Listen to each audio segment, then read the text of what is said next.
All right. Episode number 2 about to begin. Very excited about this one. It was great to have Cory Churko close by on his tour with Shania Twain. He had a day off in Toronto, so I zipped up there and we did the interview. We chatted for a couple of hours, and I think you'll get a lot from this one. Even the housekeeping came in the middle of our interview, so make sure you check that out. That was a good spot in the podcast. All right, let's get this thing going.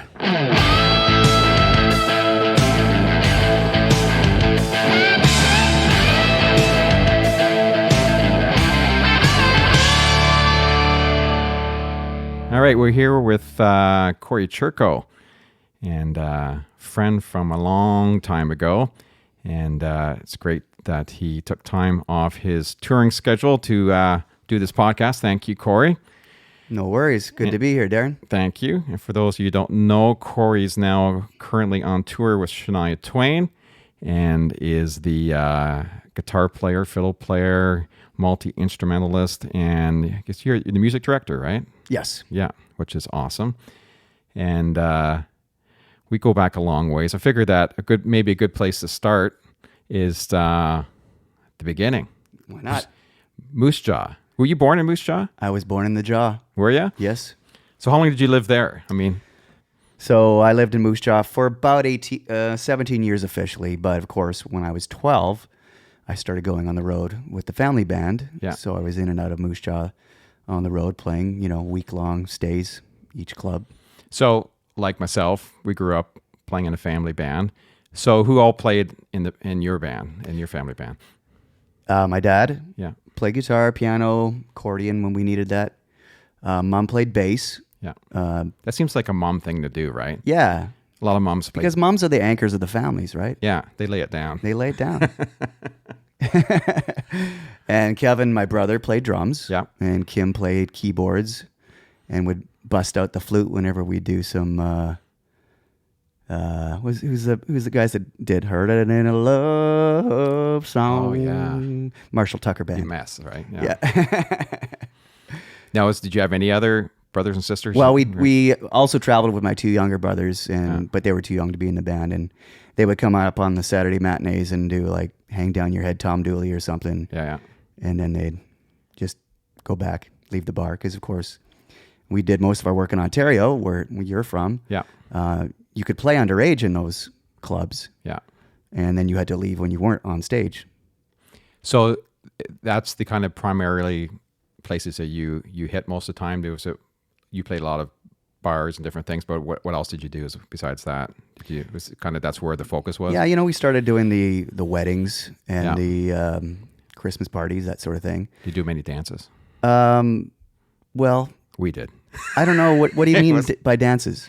Like community, go to the hall and 9 to 1 and people danced all night long? No, not really. It was just weddings. Yeah.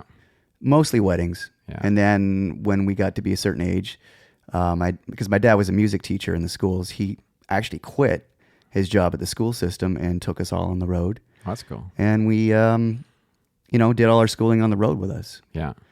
And that was the start of really the woodshedding years for us as kids. Yeah. To learn about playing great and copying great tones and learning from other musicians that you met along the way, such as yourself. And it was the scene was so great. I mean, you don't get that anymore. No. So, but on the other side of things, people now can use YouTube as the way to learn stuff. And that's a great tool. Yeah. We had to do it in person, back in the day. Yeah. And there's something about that. On the first podcast, I was talking to Jim Witter about this because he's got young kids that are playing and they don't have anyone to perform with. Like when we're young, I knew lots of kids that had, little groups they played together, or they had friends that played instruments and they would get together and perform. And it's hard to find that now because the kids don't do that. Oh, exactly. At least around here, it's tough to find. There's not really not a lot of places to play. Well, that's the thing too. But not even get together in the garage true. or in the basement and jam out some songs. And I mean, part of it, I was thinking that, well, maybe some of it's just the fact that the new music nowadays, a lot of it's hard just to, how do how do you get together with the four guys and copy most of the music that's popular now? You can. That's exactly right. Yeah. I mean, you can't even hear guitar in modern pop mixes these days. I mean, country stuff is still good for that, and a lot of all those old rock musicians have now gone to the country scene because it's still that sort of vibe. But yeah, I mean, musicians are getting laid off left and right because, and you know, artists just go with tracks. Look at Sia. I went to a Sia concert, and she's fantastic. I love her, but she didn't have one musician on stage. Oh, wow. And her herself, she stood off stage with a spotlight on her and didn't move the whole night. And the rest of the show was just dancers. And I didn't feel like I was ripped off because I still enjoyed it, but it was a whole different thing, you know? Yeah. Yeah, it's different. I mean, it's the norm now, right? But you don't see very many bands now just go up and just let it rip, you know, and jam and play. And I like that. I went to see Keith Urban a couple of nights ago. And even for him, tons of tracks. Right.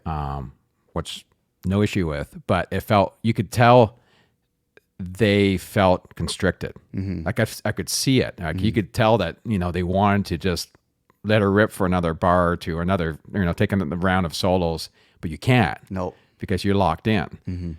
And it felt different than any other time I've seen him before. And that you could tell they were all still trying to feel it out a little bit. But it was still great, but it was different. Right. So back to Moose Jaw. Right.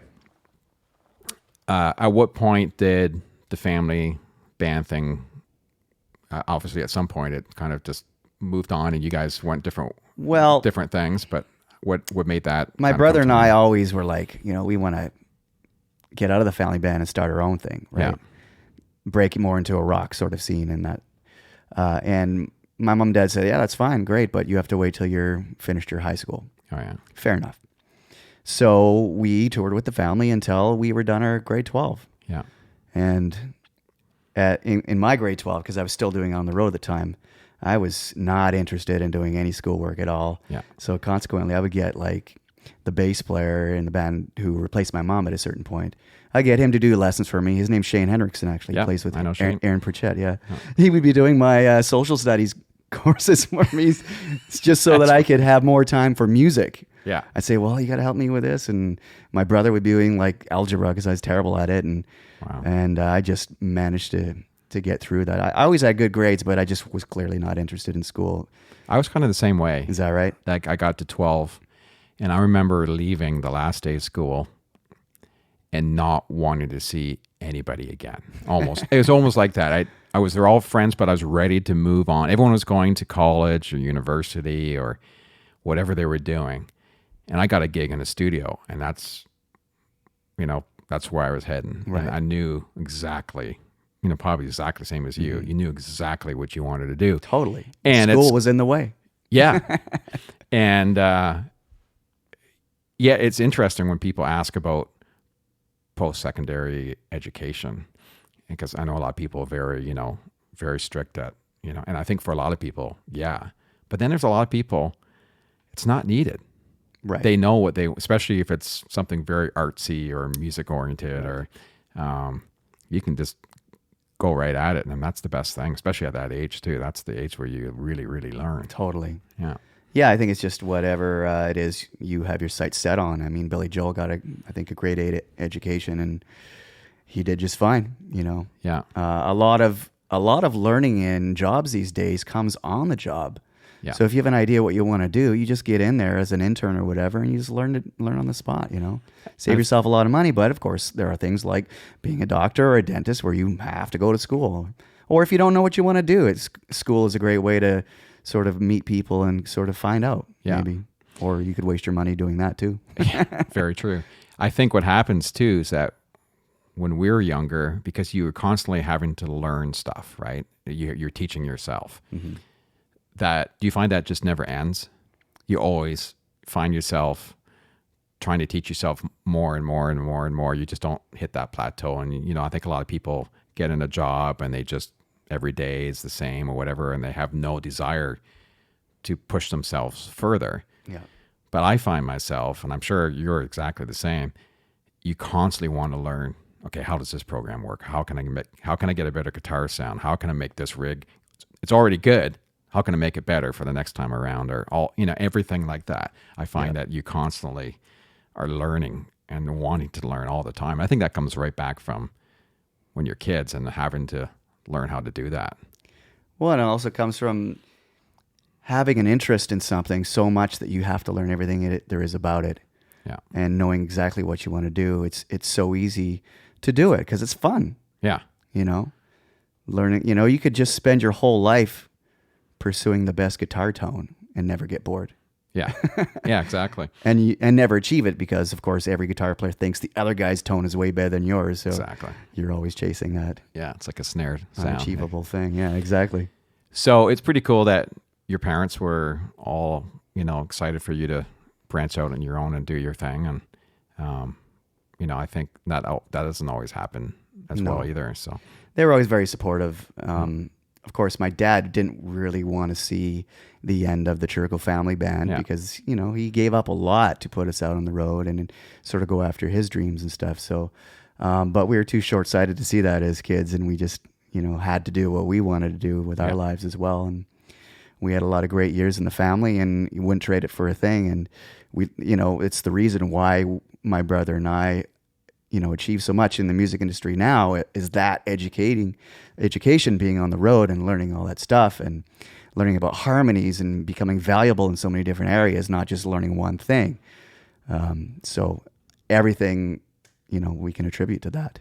Yeah, you really tune your ear at a young age. And that's what I found too, when you're young and learning, and with the family group too, like you said, you have to learn harmonies and difficult harmonies. And now they just pop out. You don't have to think about it anymore. And all those things that you had to work on when you're super young, that really is a big foundation to absolutely when you're doing something much bigger and much later. Yep. So where did you go from? Where did you move from there? Where did you go on from there? So after the band broke up, the family band, my brother and I moved to Vancouver. Yeah. And our goal was to start an original prog rock band, kind of, so to speak. It was right at the end of the 80s when, the glam metal scene was kind of coming to a peak, or maybe it already peaked by that point. Yeah. And we wanted to get in and be a part of that. So we started a band called the Explorers. Yeah.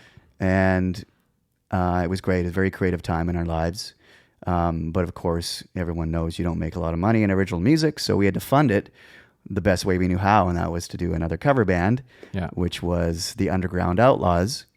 And the Underground Outlaws was a country band, and we played all the country clubs that everyone does in the BC circuit, and we go into Alberta as well. And that would fund the Explorers. So who was Kevin and yourself? Was it Shane that was Shane in it? Hendrickson. Yeah, so it was a three-piece, right? Or was it a four-piece? Well, we started out that way, and we needed a keyboard player, so we actually got Ross Nikifork, who was a keyboard player from Saskatchewan, that we met playing with an artist named Carson Cole. Yeah. That's another story. I'll tell you about that maybe in a bit. And then what happened was Ross got snapped up by the Northern Pikes. Oh, okay, yeah. So then again, we were three-piece. We needed another keyboard player, and we came across this guy named Mike Norman. And remember Mike very well. Mike was incredible. Just human jukebox. He knew every song, every chord, every lyric. And if you didn't know the lyric, he made you believe that he knew the lyrics. Yeah. The way he would sing. And he passed away I think 5 years ago or something like that. Yeah. From cancer, so we miss him dearly, and so that was the Explorers and the Underground Outlaws. So we wore two hats. Same guys? Do you remember me sitting in with you guys a couple of times? Refresh my memory. I think it was once or twice. Well, we had a mutual friend, Jay Allen from Notables. Yes, and I used to do a lot of work with Jay on the tech end of things. He used to do a lot of corporate gigs and different things, and we used to do a bunch of stuff together. So whenever I was out, I remember the first time, I'm going to take you out. You got to see this band.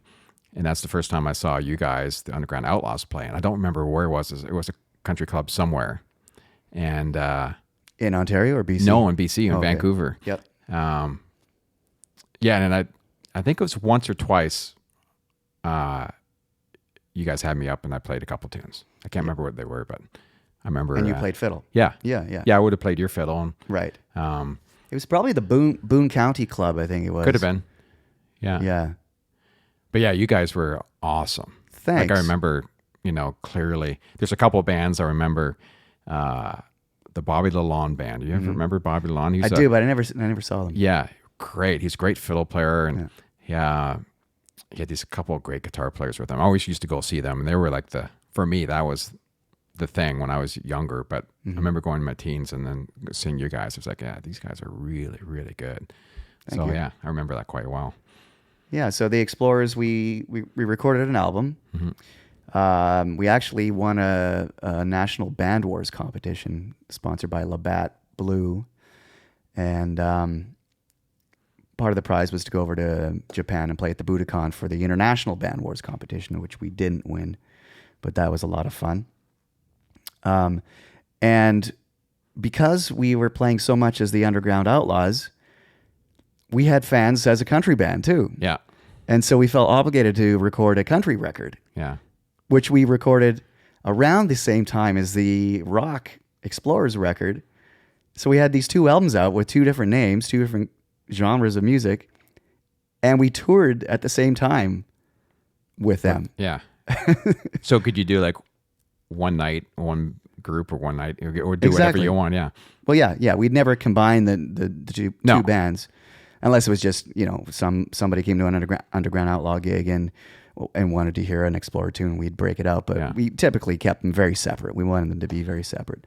But I think the country album did better than the rock album, which was our focus. Yeah. But the problem with the Explorers was we came in right at the start of grunge. Oh, yeah. So we were too late. Yeah. And we didn't have much to offer the grunge sort of scene, because the grunge was very much a lifestyle and an attitude, and we didn't fit that at all. So the band kind of broke up when all that sort of happened. And we just sort of went our different ways. So what made you go to Vancouver in the first place? Why didn't you go to Toronto? Or That's a good question. And I can't even remember why. Yeah. I think it was just that it's closer. At least I can speak for myself. The geography of BC appealed more to me than the whole Ontario thing. It's just beautiful there. And the ocean, I don't know. I really don't know, to be honest. Maybe it was closer. Yeah. A little bit closer. Yeah, definitely is. Yeah. Probably felt more comfortable to go there. Yeah, we certainly had played a lot in Ontario, so we knew the scene. Yeah. I mean, I've been all over in Ontario. But yeah, for whatever reason. Oh, I know what it was. I know what it was now. That's the story said I would tell you later. Yeah. So right before Churko family broke up, we weren't called Churko family. We were just called Churko. Yeah. ! Churko. I still have it written on one of my guitars. So just before the band broke up, I got a call out of nowhere from this manager who works with Larry Wanagas, who was managing Katie Lang at the time. And he said that he heard about me through something and wanted to get me in as guitar player for this new artist that Larry was managing named Carson Cole. I think Carson's still in Ontario somewhere. Yeah. And I was like, yeah, this is awesome. Big time manager. I'm in. So that's what took me because they were based in Vancouver. And I said, well, you guys looking for the rest of the band too? And they said, yeah. I said, well, why don't I bring Kevin and Shane along? Because we play together already. The core of the band is there, Yeah. It's done deal if it's okay with you guys. And they agreed to that. So the three of us went out and started playing with this artist, Carson Cole. Yeah. And that's why we went to BC. Excellent. Oh, it makes sense. Yeah. There was a reason. I knew it. I just couldn't put it together. Yeah. It's a long time ago now. Yeah. So once you guys, the Underground Outlaws and all that dissipated there, what did you find yourself doing then? So then I didn't have a job. I was like, what do I do now for a guy who's only known how to play in clubs, in bars? And I decided to put myself back through school as a computer animator. Oh, yeah. Because I had interest in computers and whatnot. And I decided in order to do that, I would make money being a street musician. Okay, yeah. So I remember the first day that I went down to Granville Island Market in Vancouver, and I put up my guitar case for the first time, opened it up, or actually it was my fiddle case. Yeah. And I wasn't really a fiddler at that point. You have to understand, I played fiddle, but it was only like the Orange Blossom Special, really bad. And I waited till everybody was drunk in the night to bring it out. So they'd all go crazy anyway, whether you were good or not. Yeah. But my wife was working at Shoppers Drug Mart, and she asked me if I would come play for the seniors day that they were having coming up. Yeah. So I actually learned like 9 old-time fiddle tunes to play for them. Oh, yeah. And that was the start of my repertoire for my street musician days. Yeah. So I took those same 9 songs and went on the street, opened my case, Granville Island Market. And I remember when I got my first coins thrown in there, and I felt like I was really at the bottom of everything. Here I am begging for money, essentially, or so I saw it, because I didn't know what a cool scene the busker scene actually can be. Yeah. But by the end of the morning, I had $50. That's cool. And I thought, well, this is great. If I can do this every time, I can still pay rent and put myself through school. Yeah. And so I did that for 4 years. I was a street entertainer. I learned where the best spots were to make the money. And I auditioned for the BC Transit, and they would give you a permit. You could go anywhere along the SkyTrain or the C-Bus terminals. Yeah. And you had a certain amount of time per spot that you could do. But if a busker didn't show up for his scheduled time, you could then sit in on his spot. Oh, nice. And there were a lot of musicians that really didn't make much money at it and they didn't show up. So I would work their scheduled time zone. And I got to know a lot of the C-Bus terminal guys and made friends with them. And I would strategically place myself right at the entryway to the C-Bus. So as people were getting on the C-Bus, they had to wait because they couldn't go any farther. There was water and the back door, So it was a captive audience. Yeah. It wasn't like they were throwing, I call it charity money, as you walk by and you don't really hear the musician. Yeah. I could actually play like 2 or 3 songs. Yeah. And then the doors would open into the C-Bus, and then they would give me their donations, and it was fantastic. So was that still fiddle?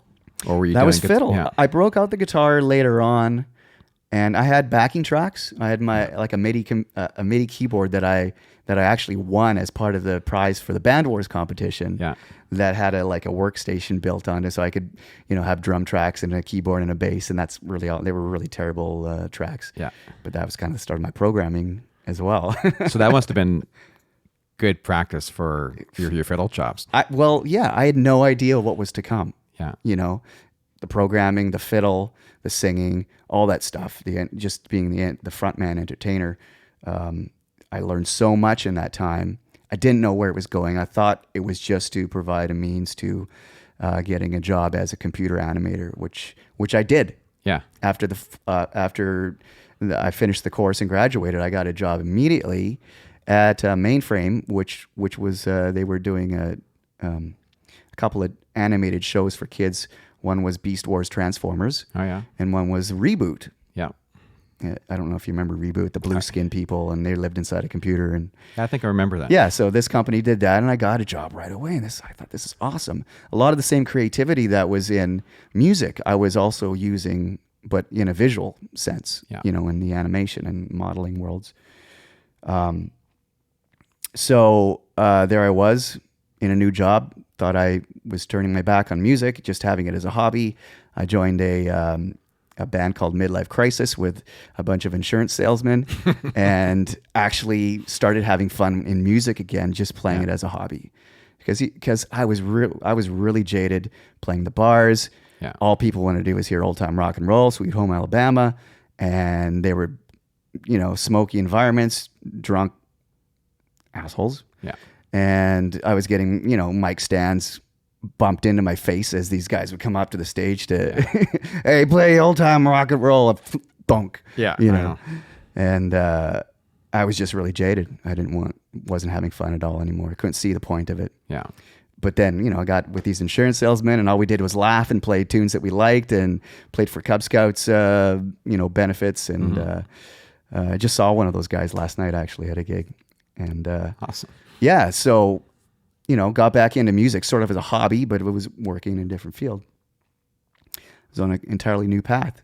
Yeah, that's a 360, isn't it? Yeah. Yeah. And then, out of nowhere, once again, I got a call from this guy who said he worked for Mercury Records. And it was actually on the answering machine. I was at work when it came in.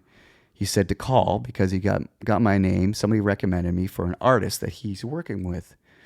And only people I knew on Mercury Records were Dwayne Steele and Shania Twain. Yeah.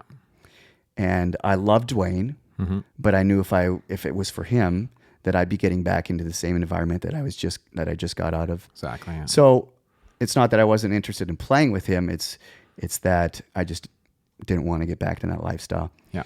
And so I didn't call back. I didn't even return the call. Oh, no way. It's not that I didn't call. I just kind of forgot about it. It wasn't priority. Yeah. But a few days later, I got this call from the same guy again. He said, look, I was a bit discreet about who it is, but it's for Shania Twain. You should really give me a call. And I called him right back immediately. Yeah. It was after hours in Toronto time. Left a message, and I said, yeah, I'd like to hear more about this. No kidding. So this would have been after she's had, maybe 3 or 4?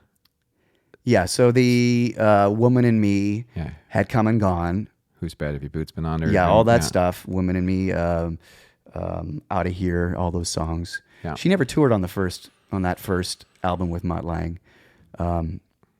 And this was the Come On Over record that she was about to do promo for. Yeah. Yeah, she did just a couple. I did 2 dates with her. Oh, okay. I did. For the first album? Yeah. Okay. I did the Rita McNeil show. Okay. I was the kind of fiddle call, number one kind of call guy for any fiddle stuff at that time. And what else? Oh, the CCMA Awards in Hamilton. Oh, okay, good.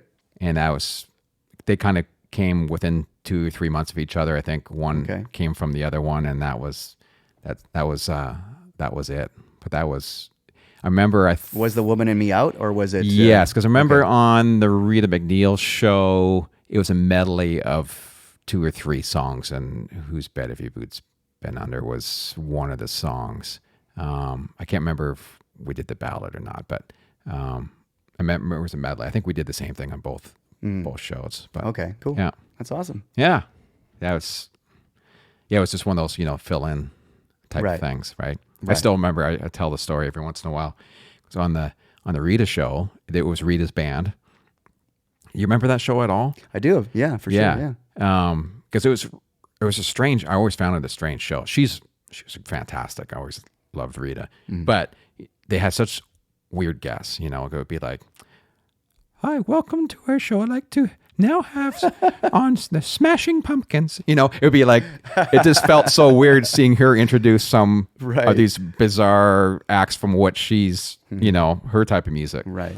And I remember getting a call. We're doing a Shania spot. They need a fiddle player. I said, great, that'd be fun. And on the set, the band was way back. I mean, it didn't look like it was very far on TV, but it felt like 50 feet back from the artist. And we all got together and walked up, and Shania and the producers were out front. We'd say we'd run the song, and everyone in the band thought, well, maybe for once we might be able to move forward, or at least the artist would come back and perform with the band. And everyone was like, yeah, this would be really great. I think it's going to happen with this one. So we ran the song once, and then, producers all gather around Shania again, and they turn around and they say, hey, Darren. Go, what? Come up here. And I was like, see you later, boys. So they took me up. I went within, I don't know, I played within a few feet of Shania, and we did 3 or 4 takes of that, and the band never talked to me for like 2 or 3 days. There was like that's it. I was done. But Right. it was funny. They really wanted to think that. And I was the outsider who comes in every Yeah. once in a while to play with an artist. And I was the one that got called up. So it was funny. Nice. Yeah. Yeah. Well, her music was so fiddle heavy, and Oh, it was so much of it. she loves to have her musicians around her to, Yeah. take the solos and whatever. You got to be there. You got to be shown, right? Yeah. So you got the call and you... Yes. Okay. So got the call. The guy called me back the next day and said, yeah, so, we had a couple of people recommend you, and Shania's looking for a young, energetic fiddler. Your name came up. I'm sure you have a CD and an 8x10, that you can send us. I said, oh yeah, for sure. I didn't, because I'd been out of that sort of things for so long. So I literally went that same day to a photographer, got a one-off 8x10, sent him that one-off in the mail with a CD of my fiddling that I kind of had, because I used to sell CDs when I would busk on the street. Yeah. And cassettes. Yeah, exactly. Yeah. Actually, when I said I had backing tracks, my first backing tracks were cassette based. Wow. So I'd have to do. You remember the auto search on the cassette players, and would stop it when there was this blank area. Yeah, exactly.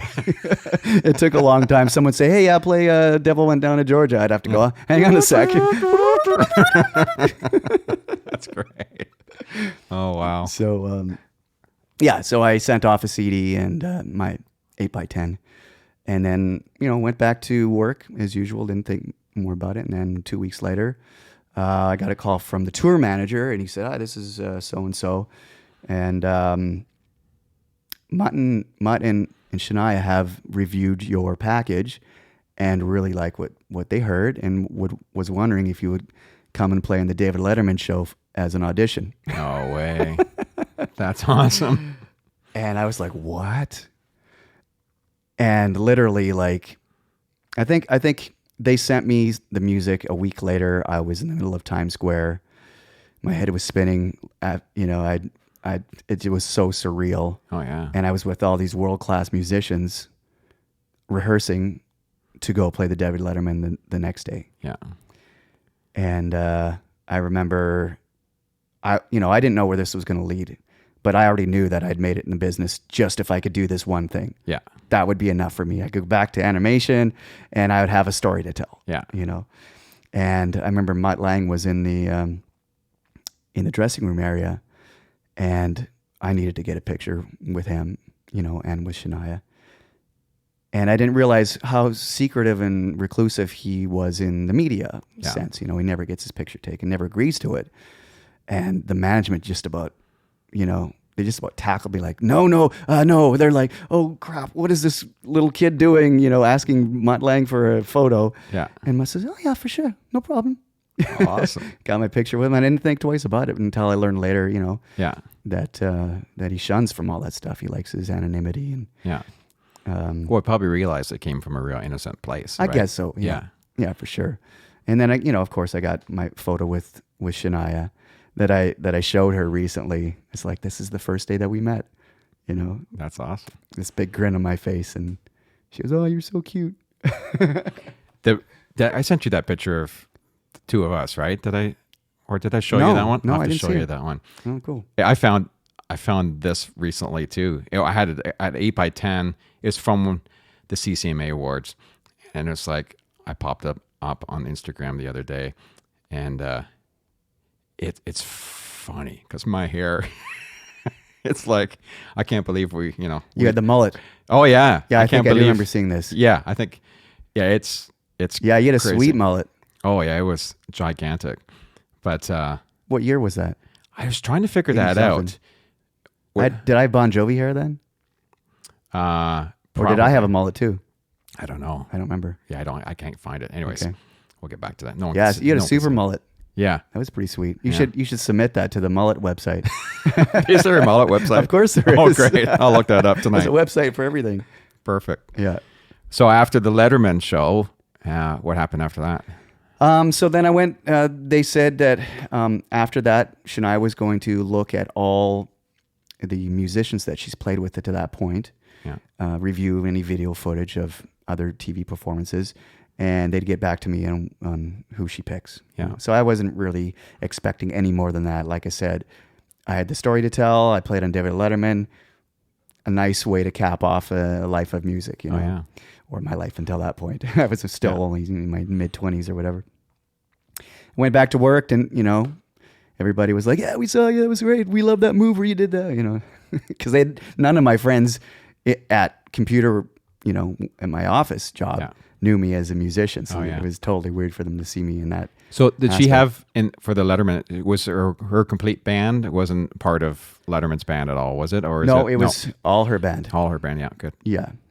And I just went back to work, and probably another couple weeks later, that's when I got the call that said, look, you're not in the band yet, but you've made it to it was always about making it next to the next rung of the ladder. Oh, wow. You made it to the next rung. Don't quit your job yet. Yeah.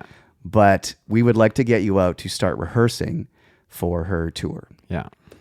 Well, when I went to my boss at work, and I said that, you know, I have this opportunity, they had to let me go. They couldn't just let me have a leave of absence. Yeah.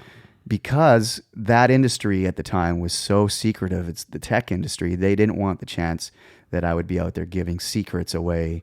Oh, really? So they had to let me go, you know, so I was terminated. So what type of secrets in that industry would they be worried about? Proprietary software, like how to render facial expressions. Oh, yeah. How to the animation to make facial movements, you know, for characters to talk. All that stuff was very secretive because they had proprietary software that they didn't want getting out, or you know, me going to work for another company and and telling them secrets of, well, at Mainframe they do this or that. Yeah. So that's what they were worried about. It was just their policy. Yeah. Even if they didn't think that, obviously they knew I wasn't going to do any of that. They knew it was just a different sort of opportunity. Yeah. So, but they still had to do it. So, and I had to take the gamble. I mean, when was I going to get a chance like this again? Oh yeah. So they terminated me. I went to upstate New York, where Shania was living at the time, and proceeded with 3 months of rehearsals. Wow. With these other musicians. Some of them were from the David Letterman show, and some were new. Yeah. And some of the positions weren't even filled yet. We were auditioning people as we were rehearsing. Yeah. The last person to be auditioned and found was one of the other guitar players at the time. And so there was a constant revolving door of these guitar players coming in to audition with us. Yeah. And we just had this joke, like if we knew right away the guy wasn't going to work, we'd say, leave the taxi running. So what was it that not made them work? Or was so a lot of them came in and were fantastic. So we go through the song, and it was usually Man, I Feel Like a Woman. Yeah. We go through the song, we'd get it. Okay, now let's call Mutt in. So Mutt would come in and walk down these stairs into the rehearsal room, and basically these people would fall apart. Oh, yeah. You know, because they get so nervous. Like, okay, here it is. One of the greatest producers of all time is going to be watching only me in this moment.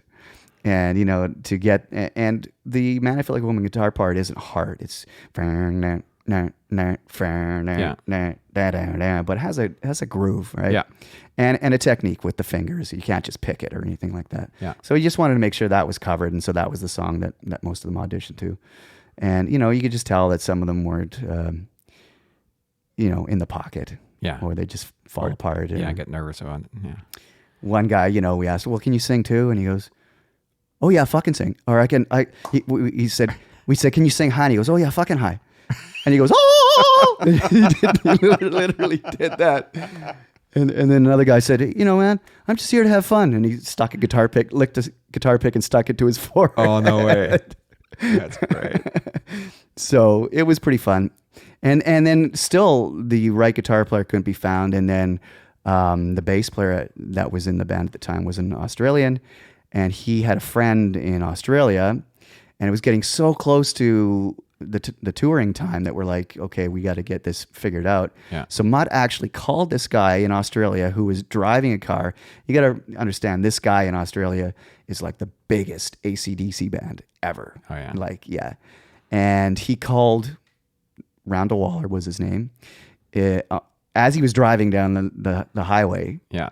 And, hey, Randall, this is Mutt Lang calling, and I got your name from Andy Sechon, and was wondering if we could do an audition over the phone right now. That's crazy. And he's in his car, right? Yeah. And he's it's like, mate, I'm in my car right now, that's all right. We just really want to know if you can sing and do some stuff. So could we do a little singing together on Wow. on the phone?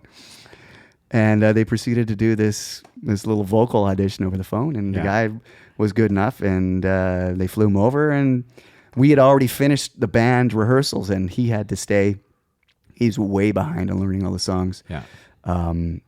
While the rest of us went home, he actually had to learn all that stuff on his own and stayed there and woodshedded there. Wow. But yeah, I mean, stories like that, it was really an amazing time. We thought we'd never get to play a show because it was 3 months of rehearsals. And it's the weirdest thing that you couldn't find a guitar player. Really? Exactly, right? Because everyone plays guitar. And drummer. That was a hard one to fulfill. It's always hard to find. But in the beginning, they wanted a drummer who could sing. And of course, even if a drummer can sing, their pocket will probably slide a little bit when they do start to sing. Yeah.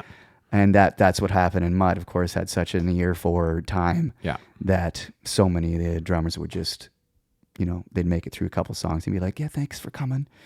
And then finally, when the drummer didn't need to sing, then we found a guy, J.D. Blair was the guy. And I remember Mutt saying after his audition, he said, like, so J.D., tell me, when did you realize that you were good? And coming from Mutt Lang, that was an incredible compliment, because a lot of the time... You should have said, now. Yeah, right. A lot of the time he would, the best compliment you would get would be like, well, that wasn't too shabby. You know? But he actually said, when did you realize you were really good? Wow. Yeah, that's a big compliment. Yeah, for sure. So then that was the start of the touring band. And luckily, every one of us that, started the rehearsal period made it into the touring band. But it was a long time. The rehearsal period was 3 months. Nobody would do anything like play catch with a football or frisbee because we were all too worried about spraining a finger and jeopardizing the chance to do this tour. Yeah. So everybody's very conservative of what they would do. And so how long after rehearsing did you actually get into tour mode? We went right from rehearsing. We did some promo stuff, some TV stuff during the rehearsal period to promote the singles at the time. Yeah. But pretty much we went straight into touring because we rehearsed at their place in upstate New York, and then the first gig was in Lake Placid. That's actually where we did production rehearsals, and we did a free concert for all the Lake Placid people that lived there, the locals. And then from there we started the tour. Now, was it that tour that you rehearsed at Cops as well, or was that the second? No, that was the second tour. One. That was the Up tour. Okay, yeah, because that's the one I popped out. Okay, right. To see the preview the day before or whatever it was. It was like, there was like 40 of us that were. So we did exactly. Yeah. So what was that first show like? Well, I'd never done something that big before. Yeah. And I remember when the lights first went out and we were standing backstage and the crowd went nuts. I had such an adrenaline rush that my knees actually started shaking. Like I felt like my legs would buckle under me. But because we had 3 months of rehearsals, it was all second nature at that point. Yeah. So we went out and totally nailed it. Good. Yeah. It's still different actually doing the show than rehearsing, isn't it? It is. You feel really super comfortable, but there's still that edge of, I know this part, but... Right. You're always the element of the audience is different too, because now you have someone to put on a show for. Yeah. So whereas you could concentrate on a particular part and give it all your attention, but now you have to do it jumping up and down because someone wants to be entertained. Yeah. So it adds a whole, or there's a spotlight in your eyes and now you can't see your fretboard anymore. Yeah. So there's definitely, we try to, simulate all that in the pre-production rehearsals, and every band does, but you're right, it is completely different when there's an audience there. Yeah. So did you, on that tour, was there much choreography involved and all that? That kind of stuff kind of come later? There's never been any real choreography, only stage blocking. Okay. Yeah. So all the shows were very much like a rock show where you could kind of do whatever you wanted, but you had to do it in this area. Yeah. Like there had to be balance on the stage at all times. Yeah, you don't want people running into one another. This tour, however, there's dancers. Yeah. So it's a whole different thing. And I actually make a cameo as a dancer in this particular tour, which is a first for me. And I actually, pressed hard against doing it because I didn't feel comfortable doing it. But luckily, it's not really a dance. It's more like just synchronized marching. Oh, yeah. Yeah, while singing. Well, so I'm okay with that. And so it's fine. It's fun. A new check mark for the resume. Yeah, that's what I said. I think I even posted on my Instagram. It's like, now I can officially say I'm a dancer and a background singer, and here's the proof. And it's me coming downstairs in some kind of a robe with the rest of the dancers. So what was it like? Like, how long was that tour, the first tour? Do you remember? It went quite long. It was like off and on. I think we were doing a month on, 10 days off for about 2 years. Yeah. So that's a long time. Yeah, we went to, the English-speaking world. Yeah. All over the place. Yeah. So what was it like the first time being on a tour bus and doing that whole thing? Was that really strange and awkward, or did you Everything was absolutely, first time for me, so it was fun. I had to learn you can only do liquids in the bathroom on the bus. Yeah. Stuff like that. Unless it's an emergency. Well, and even then. No, even then. They call it brown bagging it. Oh, yeah. Oh, too much information. And I've heard stories of people that have had to brown bag it until the driver could stop somewhere. Well, I know. That's the thing, right? Yeah. So at that time, did you... was it the whole band on the bus, or how was that? How did you guys travel? Yeah, the whole band was on the bus. I think there was like 9 of us or something like that. Yeah. It was a fairly big tour, though. Yeah. All her tours have been quite big. Yeah, they'd be all really huge. And then, how long did that last for? That you said, a couple of years, Couple right? years, yeah. So then you had a break after that? What? Then I had a break, and in that time, while I was on the tour, I decided to apply for a green card because the Australian bass player had done it and gotten one. Yeah. And I didn't think that I would be eligible because this was kind of my first kick at the can as far as big gigs go. Yeah. But I convinced my wife, who didn't really want to move to the States, that, well, let's just see what happens. Yeah. Probably nothing will happen, but at least we can apply, and maybe, who knows. So I applied, got the same lawyer, I think, I got some lawyer, but anyway, she had never lost a case before. Oh, yeah. She wouldn't take on a case if it wasn't a strong case. And she thought that she said, can you get letters from people that are celebrities or famous, notary people? I said, yes. She said, can you supply video content or articles about how awesome you are, from your past? And I said, yeah. There's a few from like the Moose Jaw Times Herald that I can dig up. She gave me this big list of things, and I said, yeah, I'll do it. And it took me about a year to get everything together, and I was approved to get this green card. That's really good. Yep.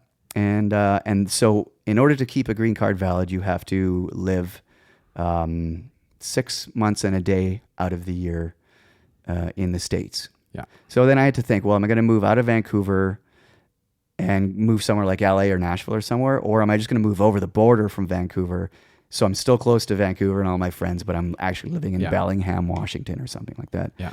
And we chose to drive down to LA and see how it would go. The tour had finished by this point already, so I didn't have any work. Yeah. I didn't know anybody down there.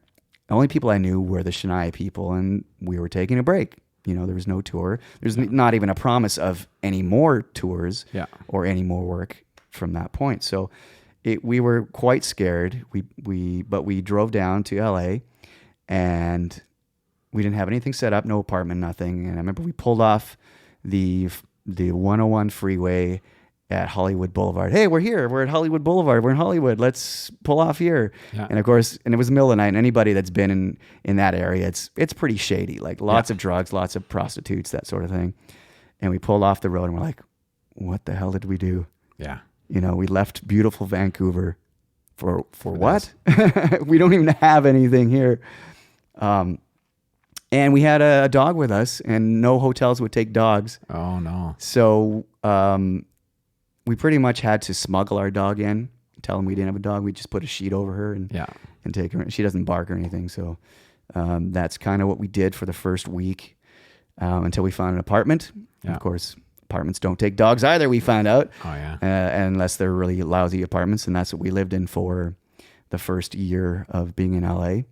Didn't have a job. Yeah. But I had met Mike Shipley on the road. Mike Shipley was Mutt Lange's right-hand man during the Def Leppard days. Yeah. He did all the Shania Twain stuff with him as Mutt's mix engineer. And I'd met him on the road. He said, "Oh, whenever you come," he's Australian. "Whenever I come to LA, give me a shout, and be good to see you, mate." Yeah. And so I did, and called him up. I said, "Hey, Mike, it's Cory from Shania's band, and I'm in town. If you need any help, I'd love to help you out. I'm doing pretty good at Pro Tools now." And he said, "Oh, no, I'm good, mate, but thanks for calling, and I'll keep you in mind." And hung up the phone, and like 3 hours later, he said, "Hey, can you be here in like 30 minutes? No way. I said, yeah. So I went there. He was working on a recall of a Aerosmith mix. Yeah. And he asked me if I could set it up for him on Pro Tools. Oh, wow. And he was mixing on a SSL console at the time. Yeah. So I did. I set it up with the assistant engineer of the studio. And it went very well, and we started a relationship. And the whole time that Shania was down, working on new music, and it took them about 2 years to come up with Up. Yeah. I was working with Mike Shipley. That's awesome. And listening to one of the greatest mix engineers ever, and doing all his editing and drum samples, and just being in the room with him, moving stuff around timing wise. And I learned so much just being with him. Yeah. And of course on Pro Tools as well. And I made a lot of mistakes. I'm not going to lie, but that's how you learn, right? Oh yeah. So that's kind of how I got into my whole Pro Tools thing. And the reason why I knew Pro Tools was because my brother had given me, some lessons, some tutorials on it, because that's what he was doing up in Regina. Yeah. So I had a little bit of that, but, not a whole lot of experience on SCSI drives and all these stuff that you had to know about. I knew how the tools that you need to edit, and but it goes way beyond that when you're working in a professional studio, and it was a crash course for me to work with Mike for sure. And Pro Tools was way different back. I mean, that was... my God. It's funny how back then Pro Tools there wasn't anything that would work with it. Right. It was a standalone kind of thing. Yeah. It was you're either that or you're doing something else. Right. Now you can just every format in everybody's all, you just send some audio files and you lock them in and away you go. Yeah. But back then it was Pro Tools or nothing. Right. So it was a good skill to learn. Yeah. So we slaved the Pro Tools unit to the SSL console, and he could actually press play and rewind, fast forward from the console, the desk. Yeah. And I would just sit behind the Pro Tools rig, and he'd say, "Oh, do you hear that? That loop is out of time. Can you time it for me?" Yeah. And I would do it on the fly as he's mixing another instrument. Yeah.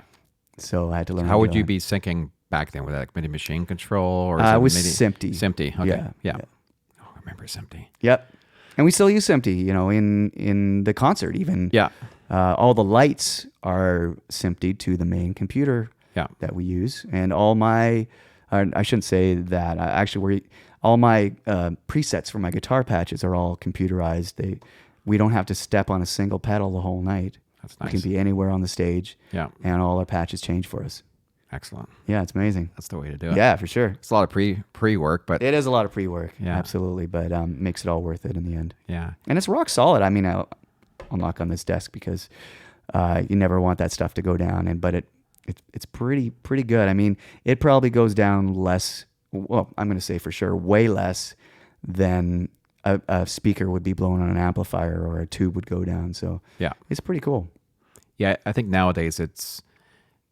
I think how to lock your machine into, okay, well, this machine doesn't go online. Mm-hmm. This machine doesn't have anything else on it, and it only does this. Right. And when it only does this, there's nothing to mess it up. It just, only thing might have a drive go down or something. Right. I'm sure you guys have redundancy. Yes, we do. Yeah. Total redundancy. Absolutely. Right? Yeah. If one goes down, the other one kicks in automatically, and we don't have to worry about that. Yeah. Yeah.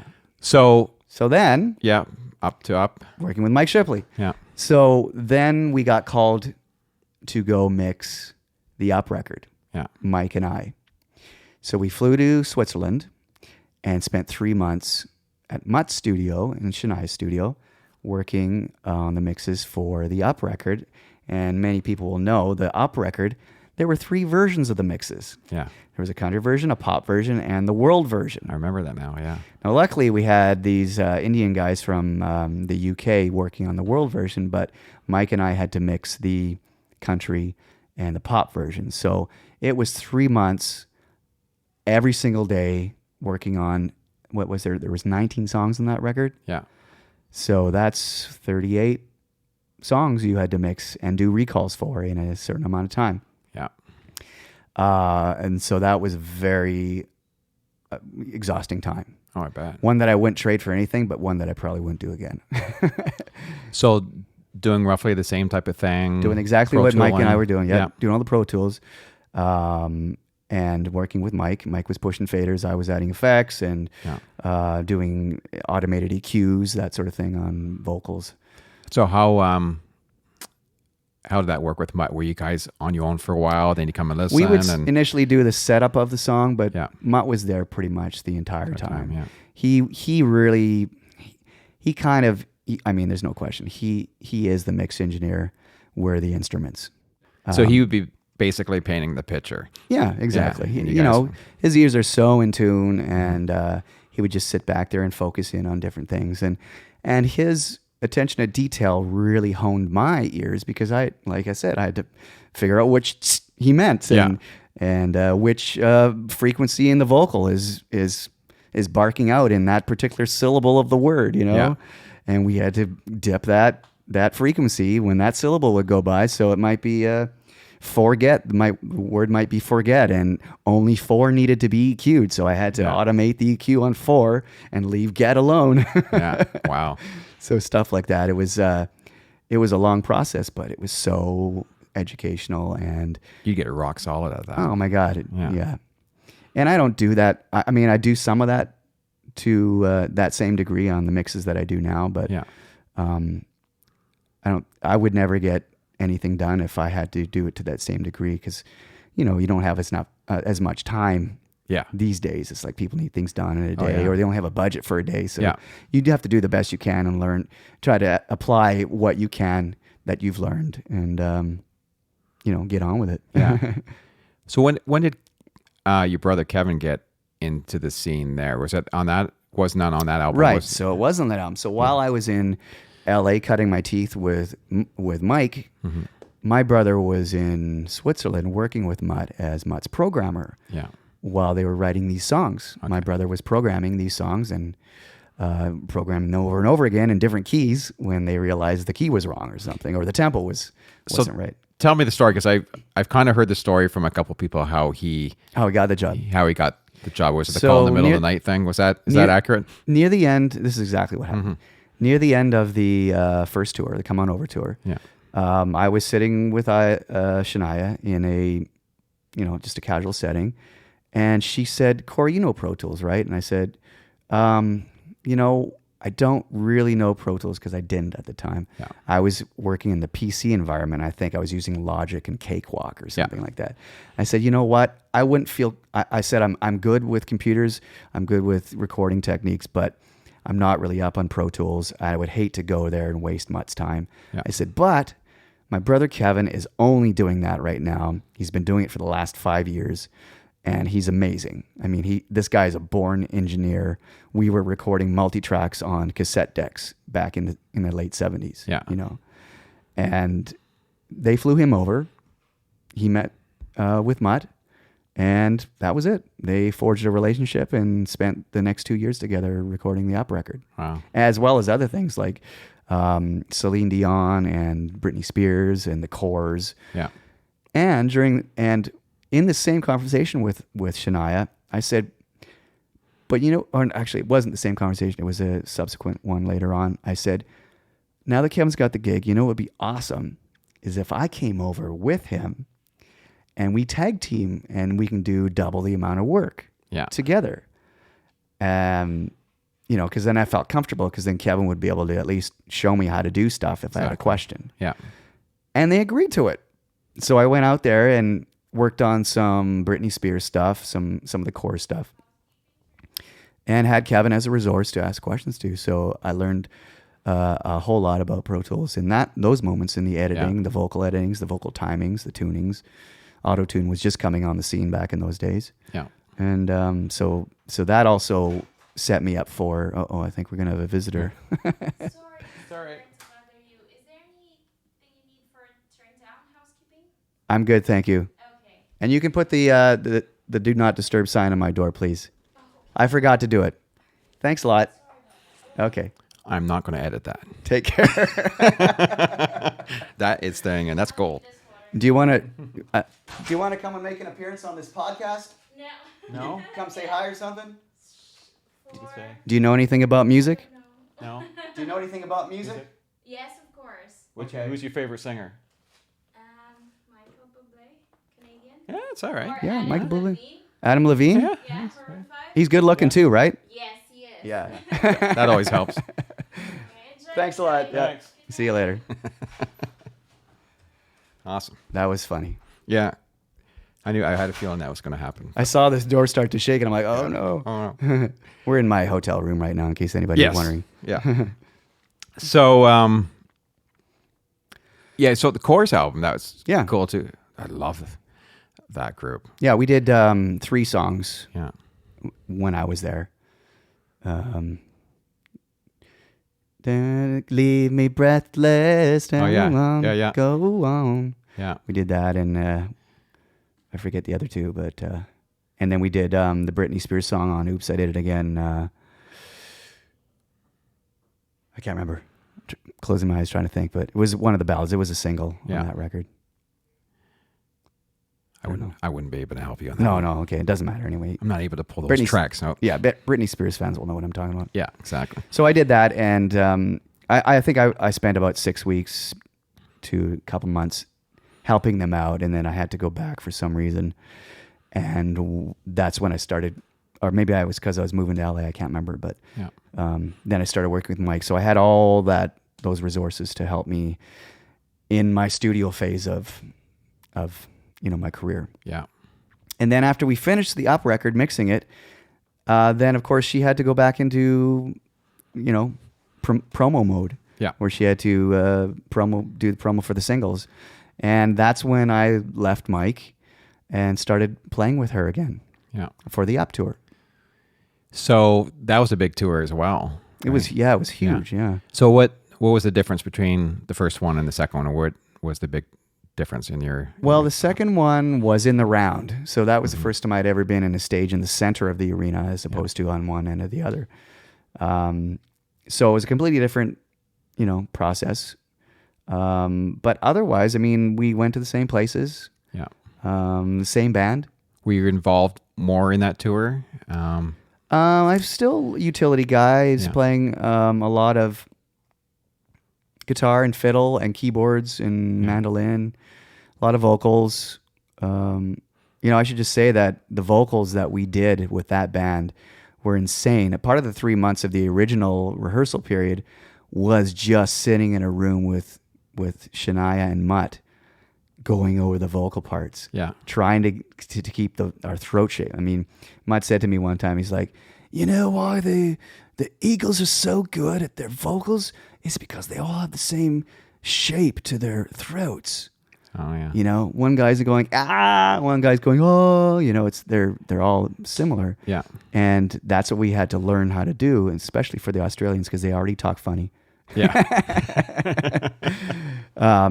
Was to get that and learn the breathy Mutt Lang thing. Hey, that kind of stuff. Yeah. Why? As opposed to hey, which is easy to do, but the little clip you put on, it wasn't a little clip, but it's a cool clip you put on Instagram a little while ago when you were up top on this last tour.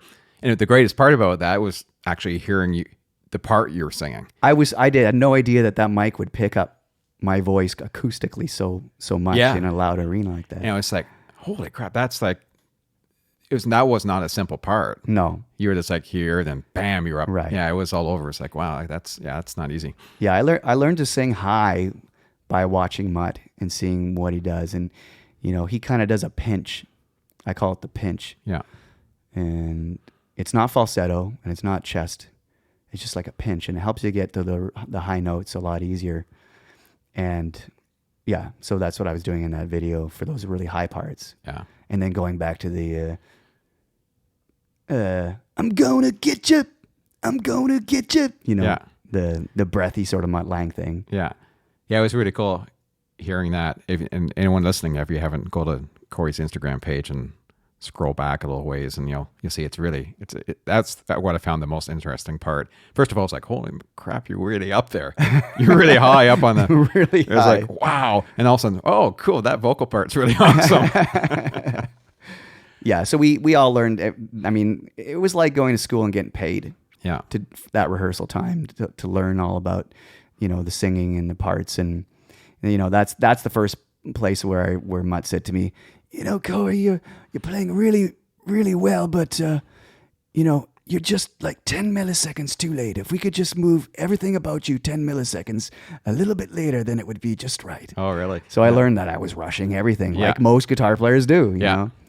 And Pocket is such a big thing, and then of course working in the studio with him as a Pro Tools editor, I learned that the releases of notes are as important to the starts of notes for Pocket as well. You know? That makes sense. Yeah. You don't really think about it. No, that you don't way. think about it. Yeah.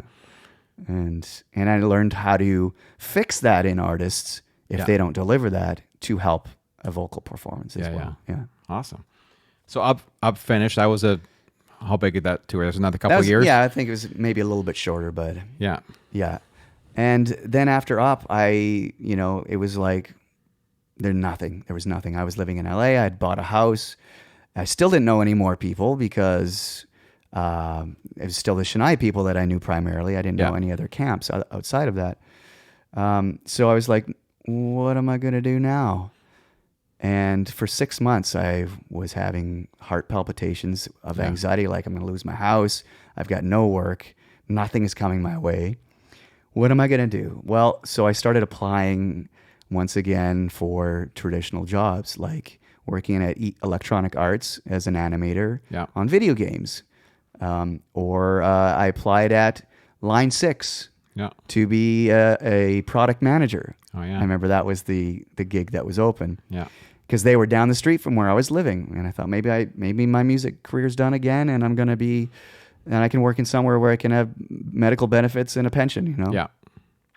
So I applied for that, and the guy that was taking the applications was Canadian, and so we had a bit of a bond. And he said, "Unfortunately, you're not really qualified for this gig.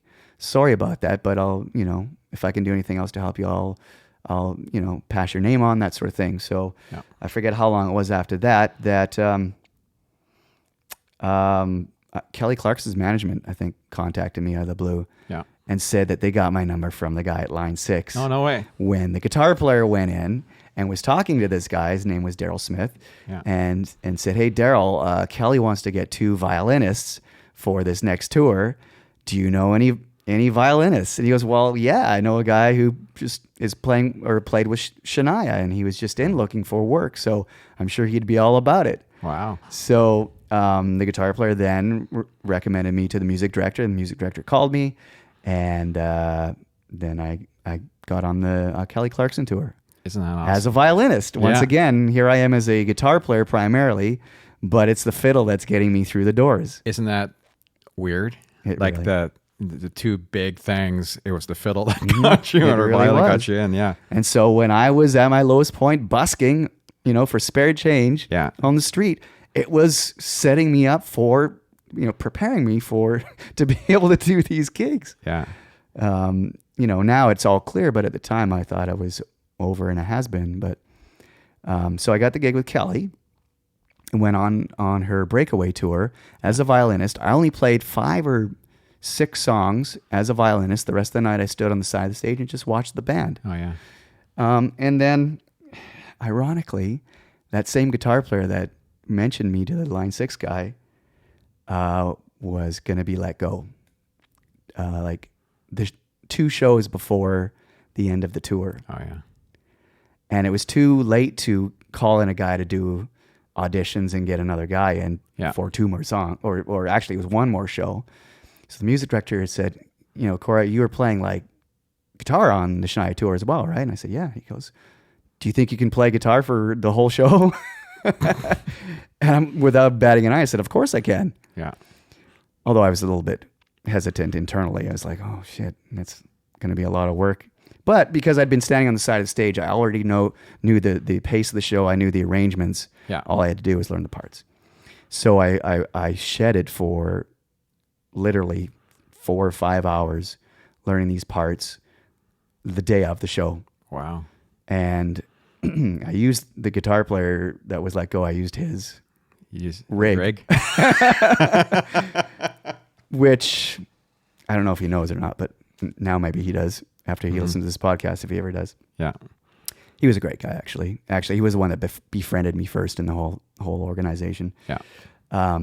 I used his rig and finished the show, and Kelly's like, "Oh my God, I'm going to call you Turbo from now on." And so the next tour, I wasn't the guitar player on the next tour, but I was utility guy. I played keys, fiddle, guitar, and gradually I became, one of her main guitar players. Yeah. Wow. That's, it's interesting. I was going to say, when you watch a show or you're involved with a show and you're not actually playing that instrument, and then you have to go into that instrument, it's not as easy as you think, because you know the songs and you've heard the parts, but you haven't been listening as a guitar player. No. You've been listening as the violin player or Right. whatever your part was. Yeah. It's there. But I've had that situation once before where I had to sit in on a show that I was actually doing front of house on, and the bass player didn't show up. And there was no bass player. Uh-oh. And bass is not certainly one of my main instruments, but I can get by. And I had to sit in. And I think, okay, I know all these songs, but I didn't know them as a bass player. Right. I knew them as the front of house guy, and I knew, what goes where, but I never really sat and listened to all the bass parts. Man, was that challenging. I was like, I bet. yeah, I was, I stood And near how did it go? It was fine. Yeah. I mean, I made some mistakes for sure. It was all, I think it was with Jim Witter.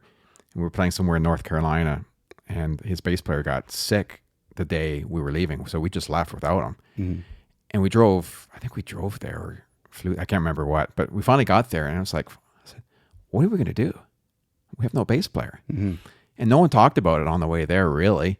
And then they said, well, you can do it. It's like, no, I can't.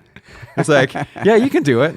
So they found a bass, the sound company had a bass or something, and they brought it and plugged in, and I did the show. Awesome. And I crapped my pants. I bet. Yeah. But it was fun. You'd never played bass before? I've played bass, yeah. Oh, okay. But I've never, it's not one of my main things, Yeah. So I'm comfortable on it, but it's not something that's really super easy, country stuff, because, it would have been no problem. Mm-hmm. But it was Beatles, and it wasn't, wow. Oh, my God. It was all Beatles music. Oh my God. Yeah, that would have been a tall order. Yeah, so it wasn't, none of it was natural for No. me. So you'd have to really, Oh yeah. Actually, I think the rehearsal went better than the show. The rehearsal, like we're running through songs, like, yeah, got it. And then the show came, and I started thinking about it too much. Oh, and it's like, okay, no, I can't. Psych yourself But out. halfway through, it's like, okay, I got to stop thinking about it and just go. Yeah. But it was, Because even like Twist and Shout, which is 3 chords, on bass, there's, you got to learn the part. Yeah. Yeah, it's You totally can't just jam different. that. Yeah. So that's what an opportunity there, right? Yeah. It's just sort of right place, right time. And Yeah. yeah. So what's your situation? Are you still playing with Kelly now? Well, I played my last show with her last August. Yeah. That was the time when, Shania and Kelly they released their records together, basically. So they were both on a promo schedule. And of course, my role in, Shania's camp is more music director. And, in Kelly's camp, I'm a guitar player, so Yeah. my role with Shania was more important in that aspect. Yeah. And Kelly knows that. I mean, she appreciates her music director so much, and knows the value of a long-standing relationship. Yeah. And Shania and I just have so much history together, on and off the stage. So Yeah. they understood, and it was almost mutual because she was releasing her new record, which is very R&B based, and her first single didn't have any guitar whatsoever on it. Oh yeah. So it just made more sense for me to do the Shania thing, and for them not to have a guitar player for that song in that promo period.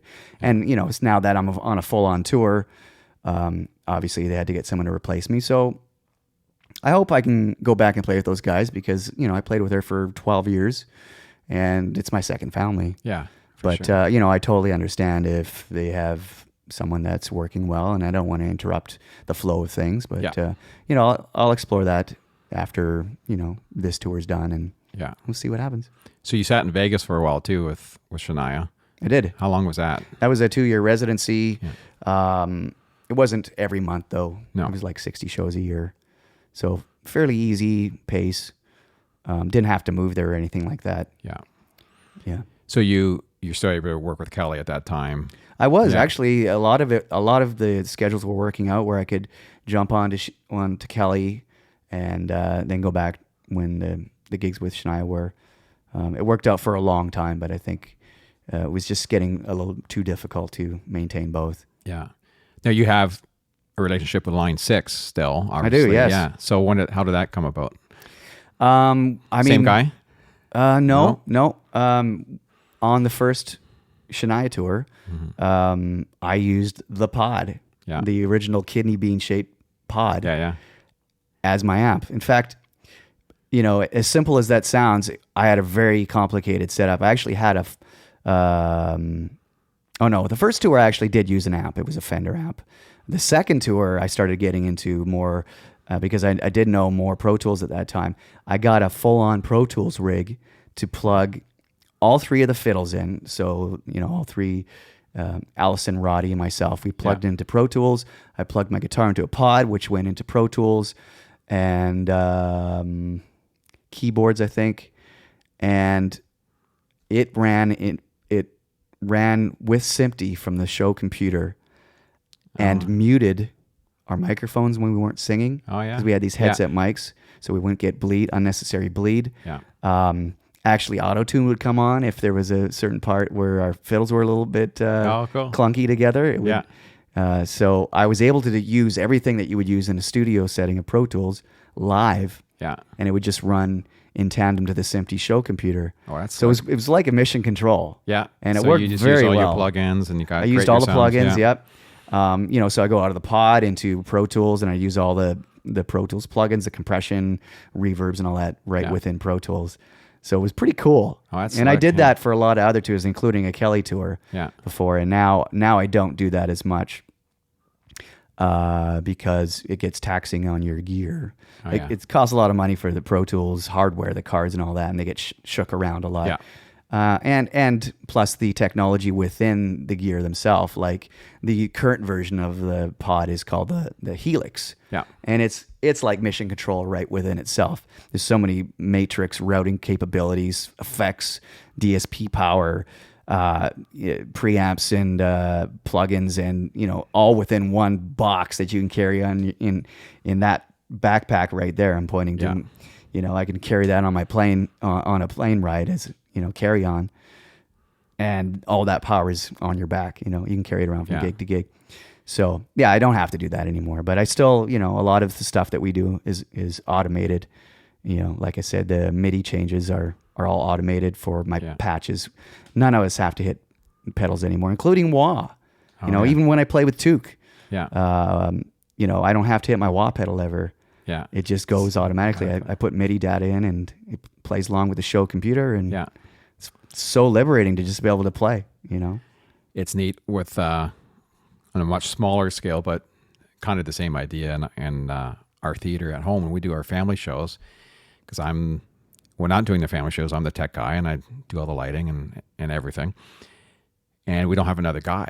So I automate everything. Ah, So console, lighting, video, and everything just runs off the show computer. Drummer lets it go, and away we go. great. Yeah, and it's amazing what you can do, and which is so great. Same thing with gear, muting stuff. You can do so much more than you can just as a person, and then it's reliable because it happens the same every single time. So once you get it in there. That's great. It's like bam. A lot of people wouldn't know to do that, and that's great that you're that tech savvy. But yeah, you can literally, if the show is the same every night, and you can literally automate everything. Yeah, I'm all in on that stuff. Save too, a lot of Evan. money. Yeah, like I said, it takes a while to get that in there, but when it's in, you feel so much more liberated. Yeah. On stage because you don't have to worry about anything, and everything is rolling and does its thing, and Yep. and every hit's always the same, and yeah, it feels really good. That's I like awesome. it. Yeah. So what's your rig now? What are you using on the tour now? So I'm completely in the box. I don't use a traditional guitar amplifier anymore. However, so I'm using a Kemper profiling amplifier. Yeah, I got one. Great, right? Yep. And then I use the Line 6 Helix as well. So Yeah. I've got the best of both worlds. A lot of the effects from the Helix are going through the effects loop of the Kemper. Yeah. And then I also split the signal right out of the wireless. So out of my guitar, the signal splits into two chains. And the second chain, the first chain is the Kemper. Yeah. And it's mono. So it goes to the front of house as just one input. Yeah. The second chain goes to another bunch of, they're not Helixes, before the Helix came out, they're the Pod Pros or whatever they're called, rack mount Yeah. units. But there I will make the exact same sound as on the Kemper, or as close to it as possible. Yeah. But dial out the direct signal, so it's only effects. Facts. Oh, okay. And then those go to the sound man as a stereo pair, Yeah. and they can always stay 100% left and right. Yeah. So you never lose the stereo imaging. He can pan the mono, the Kemper, any way he Where he wants. wants, But when you do that with a stereo signal, you lose the whole stereo imaging. Yeah. That's smart because doing front of house, panning for me is everything, and getting, finding a spot for everything, but especially with guitars. And it's a studio trick too, is always have something going on the other side just to fill that little bit of a void, even if you're, a little left or a little right. It feels good there, but you always need something Right. happening on the other side. Yeah. Yeah, it's a smart move. But I only do that in situations where there's competent people like sound men that know what's going on, monitor people that can give me that feedback to me, so I can hear it and be consistent with, when I do smaller shows like a Toque show or something, I will do the stereo sort of thing, because we don't have the same sound man every time. So it's got to be easy for him, and he has to understand what's going on. And so, but and also, room wise, some rooms you just want to have a little bit more effect. Other rooms you want to dial that back just so the tone stays strong. Like your solid, your monotone's going to be the driver, but some, obviously arenas are always boomy, but sometimes you'll get outside or something, and then all of a sudden you're going to need something completely different. Totally. It gives him the freedom of, if we're outside where there's no ambience at all, he can just pin the effects, and then it's, compensate for the room, I just saw the show in Vegas there, and I remember telling you that your guitar tones were stellar. Thanks. Yeah, they were really, really solid. It felt like just, okay, this came right off the album. Those were all digital amps. Yeah. But I should say, like, the great thing about the Kemper profiling app is that I can actually set up all my real amps at home. So a matchless for country tones, a Bogner for, a Bogner and Marshall for those rock tones, and then profile them into the Kemper. Yeah. And basically, essentially take a snapshot of those sounds, and then leave those amps at home and have the exact same sound, on the gig. Yeah, and your amps aren't getting beat up. And they're not getting beat up. The tubes aren't getting old. The mics aren't moving night to night. It's consistent every time you get the exact sound that you set up the day that you profiled those amps. That's awesome. It's fantastic. So there's another guitar player on the tour, right? Yes. Is he doing the same thing? Exactly the same thing. Yeah. I have to say that I, was the influence on that. Yeah. He came wanting to play an amp. Yeah.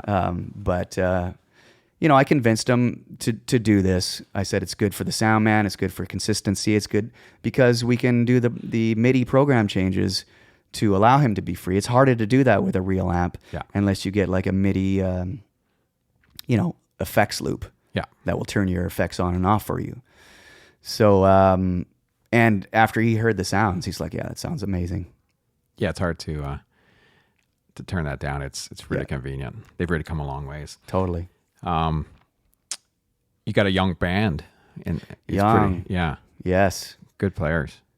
Yep. Josh is, the other guitar player is, mid-20s. Yeah. The drummer, she is 22 now, I think, 21. Yeah, really good. And then you have me. I'm not going to tell you how old I am. I know. But Alison Cornell actually is on this tour, and she was one of the original Shania fiddlers. Yeah, I met her at NAMM once. Okay. Yeah, just to say hello. So she's back for a reunion tour. Oh, this that's time. good. Yeah. So is she playing fiddle? Yep. Yeah. Well, is she playing fiddle? She's playing fiddle and almost everything else. Oh, yeah. She learned how to play trumpet for this tour. No way. And I assumed that she could already play because she said, I'll just play it. I said, oh, you play trumpet? And she says, no, but I used to play like French horn or something like that. I'm like, oh, it's the same thing? She goes, no.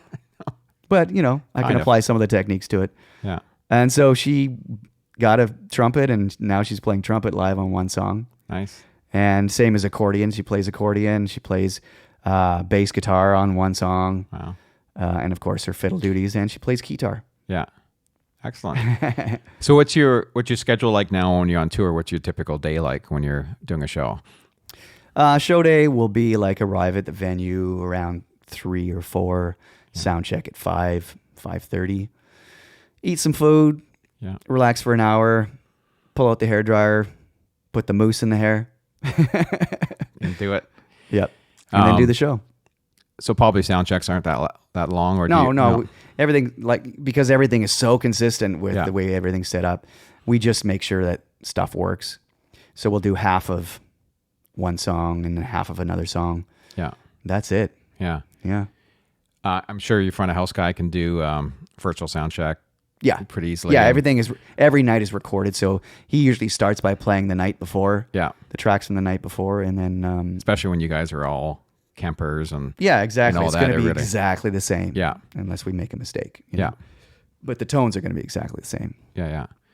It's interesting seeing a show now because it's really taken a turn with tours now, especially with video, because it allows you to do so many more things. Mm-hmm. And it seems to be real. I haven't seen the tour, but a lot of tours lately I've been seeing it's such a driver. I mean, that video aspect just gives you another whole element to work with. It really does. But it's a lot more work too. It's a lot of more pre-production and getting that whole thing together. But it's pretty cool. I think they had to figure out how to have Shania introduce a video montage and then walk seemingly into one of the cubes and appear inside the cube. Oh wow! Yeah. As a silhouette. Yeah. And make that all look somewhat believable. Yeah. There are times when I'm up on a cube as high as the lighting truss, the very top of the arena, playing in a light suit that's wireless, automated. It's flashing. In sync with. Yeah. Yeah. Yeah, it's pretty awesome. It's mind-boggling. It's all voodoo. I don't know how half the stuff happens, but, it's always awesome to be a part of it. Yeah. I do what I can, where I can. I'll program in music for the in-between when she's changing clothes. Yeah. A lot of that stuff, I, put that together. Put it together, exactly. Yeah. That's awesome. Yeah. So how long is this tour? Is it? We're going to go till the end of December. Yeah. With a few breaks in there, and go to Europe and Australia and New Zealand. Awesome. Mm-hmm. It's neat to see the show out again and doing well and I think it's great that there's a Canadian in the band. It's a Canadian artist and doing so well, and I think I've always been a big fan of Shania, and the shows have always been fantastic. You look back in the day, and remember you did the Super Bowl, different things like that. I mean, you look, and it's been neat watching your progression, from when I saw you when we were both much younger, Right. and seeing what you've been doing. It's really fantastic. Thank you. And I certainly promote you all the time. I say, hey, you got to check Cory, and my whole family's like that. And we always check you. I know you're on I think it was Good Morning America not too long ago, Right. and we were doing something. Anyways, our offices are all at the house there, and we all got in there. So we all sat around the TV and watched. And, hey, there's Cory. We didn't care about anything else. We just wanted to check and see. Hey, there's Cory. So that's awesome. Well, it's definitely, I don't take any of it for granted.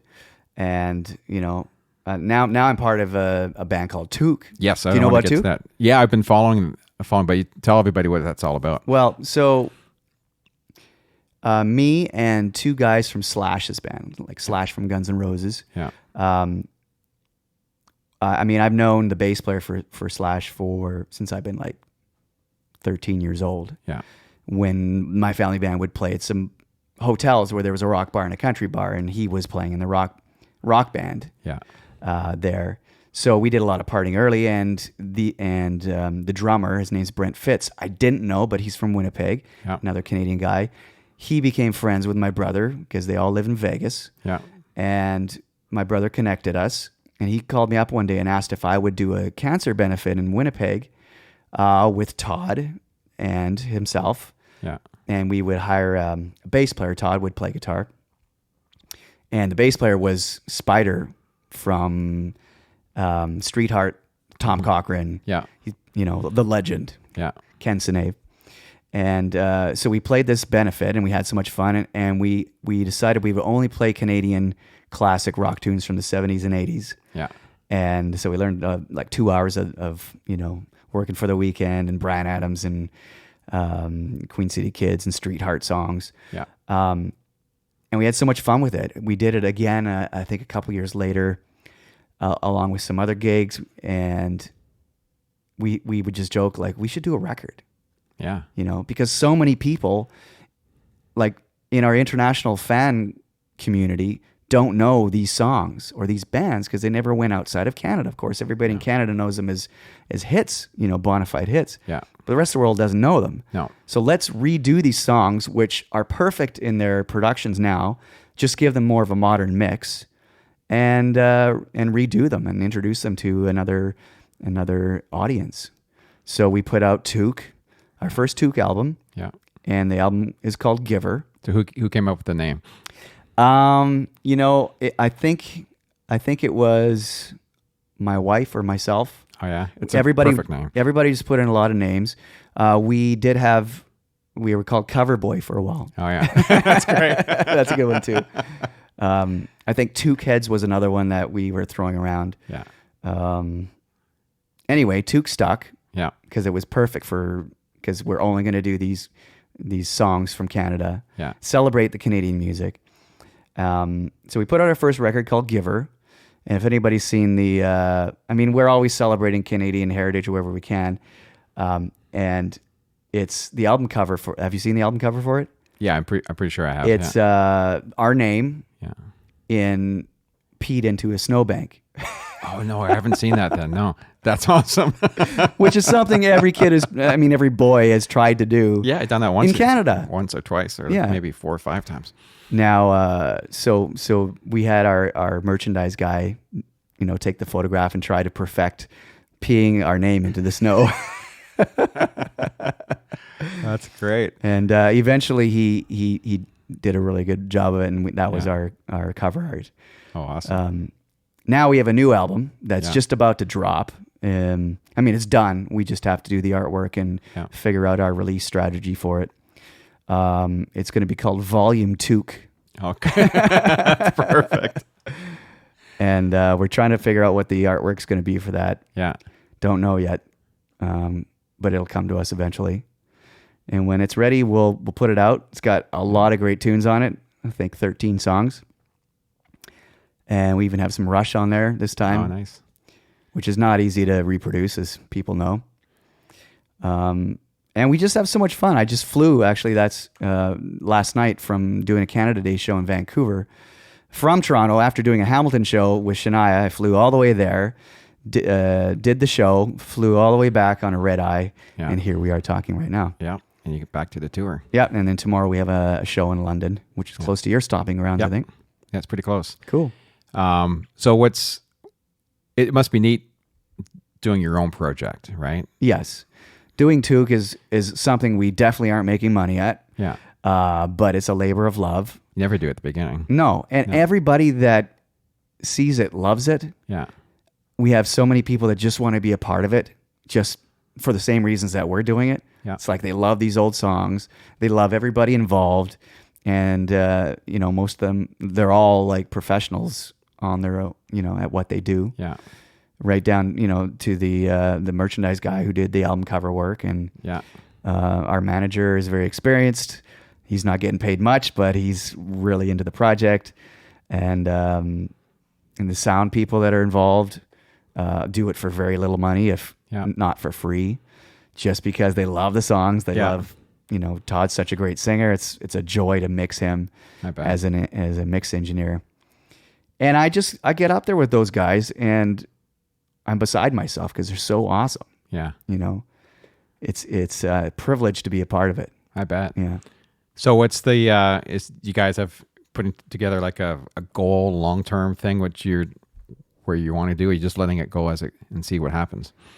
We're just we kind of can only do this when we're not all working. Yeah. Part of the charm of what Toque is that we're all successful international musicians, and we're not just doing a cover band. No. It's more of a celebration of all this stuff that we cut our teeth on as kids that helped to make us who we are in the international community now. Yeah. So, part of the story is me playing with Shania. So if I can't make a gig, it's okay because people understand, well, he's with Shania. It's part of the story, which is what happened the day before the Canada Day show. I was in Hamilton. And so the Jeff Neal, who's the guitar player for Streetheart, a legend, a guy that I would stand in line to, for hours to get in the front row just to get his guitar pick or something. Yeah. Now he's subbing for me in Toque because he cool? thinks it's such an awesome project. Yeah. And it's a great thing for the audience. It's not like people are going, oh, Cory Churko's not going to be there. Well, fucking, they're getting Jeff Neal. Yeah. What? That's pretty cool. Yeah, because there's probably, a couple of really cool guys you could slip in and out. Yeah. It would be just awesome. And they'd be totally into that. Right. Yeah. And we're getting kudos from all these bands that we're covering. Yeah. I just saw Bill Henderson from Chilliwack yesterday at this Canada Day thing. Yeah. And where, I could actually have a real conversation with him. Whereas before I'd probably just ask for his autograph, Yeah. just because of the legitimacy of this whole project. And Exactly. And we covered My Girl on the first record, and he acknowledged us on what a good job that we did through Facebook, which is everything to us. It's like such a perk to get our heroes, these legends, to give us the thumbs up on recreating their songs. There was I remember seeing you posted must have been a rehearsal or in the studio when you guys were all kind of singing a cappella. Was it My Girl? It was My Girl, yeah. I thought as soon as you said that, I was like, that popped in my head. And that was so good. Thanks. Yeah, I think I played that back like 5 or 6 times, and it's like, oh, I got to hear that again. It was really, vocals are so good. Oh, thank you. Yeah. Yeah, we rehearsed that, and everybody in the band sings very well, and that helps us to do those kinds of songs, or like Go for Soda, which is like just all vocals. Yeah, because you consider how many tracks of vocals there were back in those songs, and it would have been just track after track after track. It's stacked and stacked, and so you have a group that everyone could sing like that good, and that must be pretty fun to sing. It really is. Unless you have a crappy monitor for a show, then like I did last night. I'm not gonna lie, it was one of the worst experiences of my life, but we made it through. Yeah. Well, cool. I don't want to take a whole bunch more of your time. How's the best way to follow Cory Churko? Same way everybody else does. Yeah, Facebook, Instagram, Twitter, pretty much. All the social media. You can follow Toque at Toque Rocks. Yeah. That's our Instagram. You coming into Ontario at all with Toque? We this way? played. Where did we go? You were in Ottawa or something, right? I remember seeing. We played Ottawa. Yeah. Grey Cup. This year it's in Edmonton, so we'll be there for that. What was that like? Since you were talking Grey Cup, you did Yeah. the Grey Cup with Shania. Right. How was that? That was cold, right? That was. It was like- really cold. Yeah. And snowing. Yeah. So my fingers were freezing because they were getting all wet, and Yeah. the strings are so cold.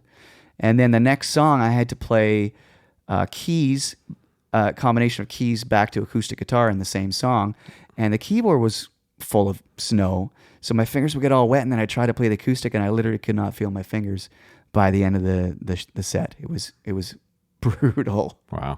What was the one thing I was going to mention before we wrap it up? I know you're a vegan, right? I am. Yeah. So how long you been a vegan? I've been vegan for the past 5 years, hardcore. Like for 3 months before those 5 years, I went to India, and I was vegetarian the whole time there, but I had cheese and stuff there. Yeah. I justified it because I don't know the dairy practices there. I mean, the cows roam free; they're not being slaughtered. Yeah. But I don't know that. That's just how I made myself feel better. Yeah. But before that, before I went there, I was vegan for probably 5 years before that. So there was a little stint when I went to India. But I've been vegetarian since '89. Oh, that's a long time. Yeah. So going back and forth between eggs, dairy, veganism. I think I was pescatarian for a year in that time as well. Yeah. And then went, hardcore recently. Recently, I've been getting very much into it. I went vegan not really knowing why it's a good thing, and now there's just so many reasons to talk about it. But people don't want to hear about it, until they're ready. But I think it's a good thing. I mean, I think like anything, I think some vegans get a bad rap, Sure. because there are some. How do you put it? There's some vocal, crappy vegans out there, right? Who just don't make it look good for the rest of them. Right. And then there are, and those are the ones that get hurt, right? Unfortunately. Yeah. People see it as like a, cultish kind of thing. Why are you always preaching to me? But the reason is, and it's a good reason, it's because the animals are the ones that are being victims every single day. Yeah. And so, if anybody saw a dog being abused on the street, they would step in. Yeah. If anybody saw a pig being abused on the street, they would step in. But because we're so disconnected from the process of our food, and because it's become so factory oriented that all these companies are on the stock market, so they have to make as much money as possible. And so they do whatever they can to do it, whether it's injecting with antibiotics or putting as many into a barn where they can't walk around, or, artificially inseminating cows so that they can produce more milk. All that stuff goes on, and it's not right. And there's no argument against it. No. People will try to find one, but there really isn't. And people just say what they will, just until they come around to figuring that out for themselves, Yeah, and it's tough because there's not a good quick answer to all that, right? Because there's a lot of people on this earth that want their chicken wings, right? Exactly. So, it's not something that's easily, who knows, will that ever sway one way or the other? Hopefully it does, but it's a population thing. It's such, It's a culture. I mean, we're programmed that we're not going to be healthy as kids. I have a lot of friends who have kids that just feed them meat because they're so uncertain about, I can't give them soy because, there's bad stuff about soy. And I understand they want their kids to be as healthy as possible. Yeah. But it's simply, a lot of it is not true what we learn about protein, about being healthy. The truth is, in the old days, maybe we had to eat meat to survive, but we certainly don't have to now. No. Maybe some people in Northern Canada have to do it. But most people don't live in Northern Canada. So what's their excuse, We live in a world where we can thrive, and it's healthier to be vegan. So why not do it? Yeah. And now it's probably much easier for you touring now, to to be in that lifestyle because there's just so much more available. There is. Yeah, it's popping up everywhere. Of course, Shania is vegetarian. Yeah. So when we have catering, there's always a vegan option or two. Yeah. So I never have problems eating. These bigger cities Toronto is fantastic for all the food that you can find as a vegan. Vancouver's the same. LA's a mecca. New York's a mecca. And London's a mecca. Like the UK it's expanding so much, the whole vegan movement. And it's not a fad. It's not a trend. It's a moral thing. Yeah. It just happens that the diet of it and the nutrition of it is beneficial as a side effect. But really, it's about not abusing animals. And really, you got to feel much better, right? Yeah. And I mean, people say, well, you might thrive if you eat a piece of meat. I don't know how to judge what it is to thrive, but I'm, almost 50 years old and hiking and just, I guess I compare myself to other people in my age category. And that's my way of figuring out if I'm thriving or not. But, I feel great. Yeah. It's Especially amazing. touring with schedules and everything. Yeah, absolutely. It's I mentioned on the last podcast with Jim Witter, because he had a heart attack.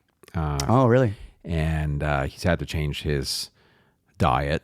And on my last tour that I was out on, I changed my diet quite a bit and I was just, because I was feeling crappy, and it was just, just really starting to eat much healthier and getting more of those greens and getting more of those vegetables.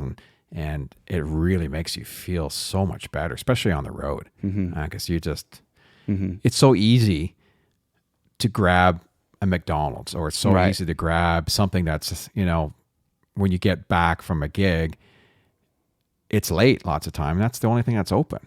Yeah, it's hard to find healthy options at night at 1 a.m. or 2 a.m, or you're lucky living in LA. You have a lot of options.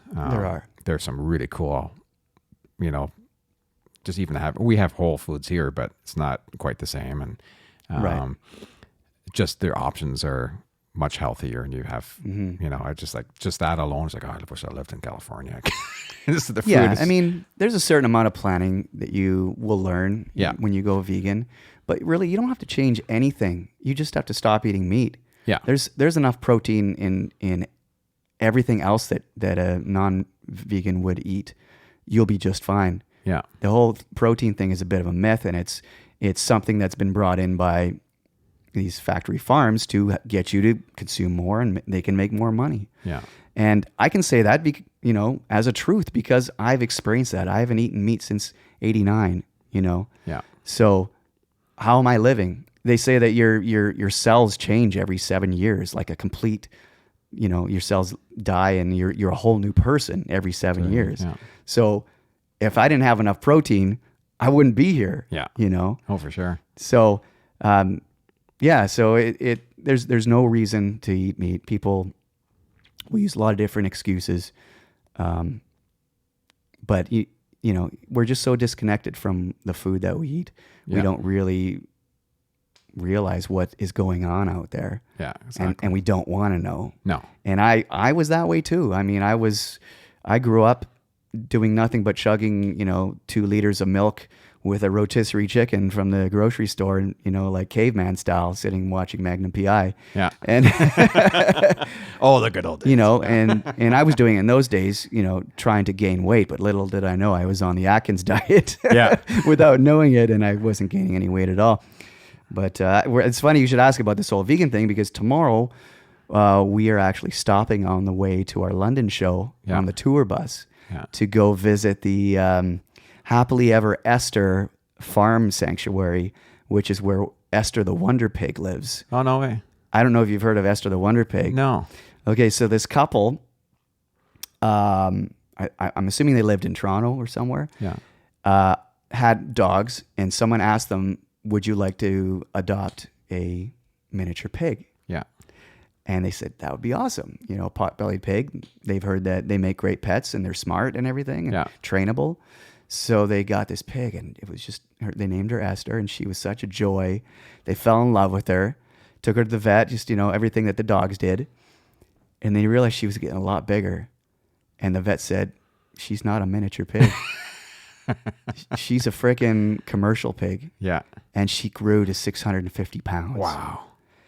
And they had her as long as they could Yeah. in the apartment and realized, well, we can't give her up. Yeah. She's a part of the family. What are we going to do? So they did a GoFundMe type thing on the internet Yeah. to raise money to get a farm. No way. And they made the goal, bought this farm, moved out there, and now Esther lives on this sanctuary where other animals now are brought: cows, donkeys, horses, Yeah. goats, chickens, turkeys, and they live in this sanctuary there. How cool is that? Yeah, so we're gonna go there and, I'm gonna and check that out. see the animals. Yeah. Yeah, you probably Oh, pass cool. it on the way home. Yeah. It's in Campbellville. Okay. Yeah, I know exactly where that is. Yeah. Oh, I'll check it out. Yeah, so their Yeah. whole life changed. One guy was a realtor, and I forget what the other guy did. Yeah. And their whole life changed because of this pig that they could not get out of their lives because they fell in love with her. Wow. That's Yeah. that's fantastic. So and of course, once they made that connection yeah. to pigs and bacon and that fact that they could never eat Esther, Yeah. they went plant-based completely. Yeah. That's perfect. Yep. Well, cool. Cool. I respect all of that, and I think it's fantastic, and it's good to talk about it. I think it's important.